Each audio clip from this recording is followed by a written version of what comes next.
to begin with, who can actually make a will? A will is the most solemn document known to law. A will can be made by every person who is not a minor, who is of sound mind and capable of understanding what he is disposing of under that will. A person who's suffering from an illness can also make a will, provided he knows what he's giving by the document that he signs, what he's giving to his legal heirs or any other person that he intends to give his assets to.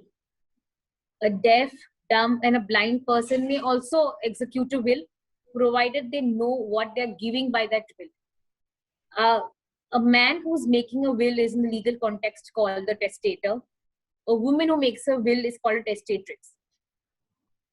So ideally, anyone and everyone, of course, can make a will, provided they are of sound mind, good health, and exactly are aware of what they are disposing of by a will. This is to ensure that a will is not vitiated by fraud or undue coercion or by force by anybody around them, especially in times like these. If someone's suffering from an illness, it's possible that they are being unduly influenced by someone. Hence, the criteria, the most important criteria being someone being of sound mind. What would you say would be the basic requirements of making a will? A will must be in writing. It should be dated. It should be signed by the testator. If not signed, there should be a thumb impression. But ideally, I would suggest, of course, that a will is signed and also there's a thumb impression on the will. A will must be attested by 2 witnesses. Both of these witnesses should be people who have signed, attested the will in the presence of the testator and have either seen the testator sign the will or has received a personal acknowledgement from testator that he had indeed signed the will. These 2 witnesses need not be signing in the presence of each other. They may sign at different times or on a different day also, but they both must necessarily sign it before the testator and must know for a fact that testator indeed signed the will. Also, under a will, there must necessarily be appointed an executor. Now, executor is someone simply who carries out the wishes of the testator upon his demise and puts his intents into action and puts the will into motion and ensures that the properties, the assets, the intentions of the testator are indeed carried out. Is it like compulsory to mention, say, specific amounts? For example, like the bank accounts, do I really need to disclose it? No. Ideally, one need not mention the details of any bank accounts, no details to be given, no details of amounts lying in these accounts need to be given. These are things that are always fluctuating. There's no they may not answer the description or date of death. You may not even have that asset. Right. So for something like those instances where, today I have the asset, the date of the making of the will, on the date of demise, those assets may not even exist, both movables and immovables. Therefore, there is something called the residuary clause under a will, in which the testator would say that I give, the residuary of my entire estate, movable or immovable, to a person or a class of persons. Now, this clause should definitely be mentioned in the will so that there is no such asset of the testator which, is undistributed, or there's no one else to claim or no one else to take care of those assets. So one must, as a residuary, mention the residue, the entirety of the remainder asset goes to some individual. What about an oral will? Oral wills are not permissible, or an e-will, or by email. If I email somebody, this is my intent, can I give it off? Right. That's not valid. There are, of course, certain sections of society, certain class of persons like soldiers, maybe somebody engaged in actual warfare. Those guys, those people, that class of people can make something called the privileged will.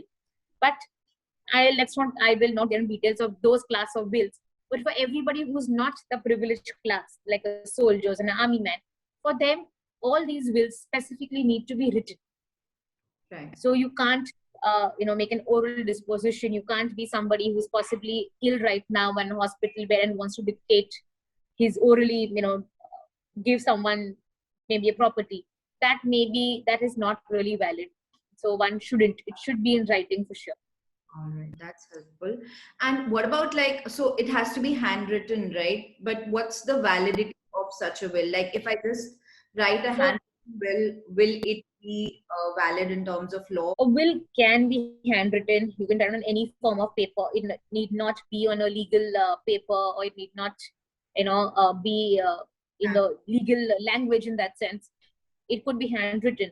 But of course, provided it meets the requirements that I mentioned earlier of 2 witnesses, it being signed and otherwise. But when it is handwritten, particular care should be taken that the contents of the will are legible. It clearly conveys what the testator intends to convey, that it is definitely dated, it has an executor appointed under it, has witnesses who are signing the will. All the requirements of a will must specifically be mentioned. Like, it should be there. It could be handwritten, that's okay. It could be in any language also. It need not be in English. Can a husband and wife make a joint will? I mean, if they have common assets, or even if they don't? Joint will could be made. People do make joint wills, of course, but again, something to be taken care of. If there is somebody, if in the event joint wills are made and one of them predeceases the other, then possibly later stage of will can be altered and changed. What's the process of altering such a will? One could either revoke the will in its entirety, or one may add to the will, or maybe add some clauses, or may want to alter or delete certain portions. Right. If you want to add, alter, or delete some portions, one could make an addendum to the will. It is technically called a codicil, and one can revoke the will in its entirety and make a fresh one. Okay. Yeah, fair enough. And tell me something, Priyanka. Can we have a scenario where I make more than one will? Like, say, one dealing with the immovable property, and maybe for something like bank accounts, deposits, securities, etc., you draw up another will. So can one person have more than one will? Ideally, one shouldn't have more than one will. One should keep one will, because your last will is the final and the binding will in law. So whatever the last will takes precedence over all the prior wills. With all due respect to the legal experts, but can there be a scenario where somebody can draw up their own will without using, any legal experts? I think it's a wonderful question. So a lot of people believe that you must be going to some, lawyers. But the point is, why one should go to lawyers for a will? Of course, a will can be made by the person himself. But unfortunately, when one is making the will themselves, what they miss out on the basic ingredients of a will, the ones I mentioned earlier to you.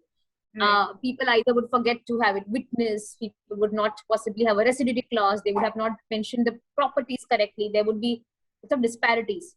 It is for that reason you consult a lawyer while making a will. Though there is no bar, because you could write it on any paper. I mean, it could be anything. It could be handwritten, it could be on any paper. I mean, it could also technically be on a tissue paper, and that would still be valid as long as the ingredients of will are met. Now, because one may not have studied the law, one may not know what ingredients one needs to meet to make the perfectly valid will. Therefore, one must consult somebody, and it is always good to have a trusted advisor to guide you through the process of making a will. True. Otherwise, if one is fit enough to know these ingredients, one can make it themselves. Sure.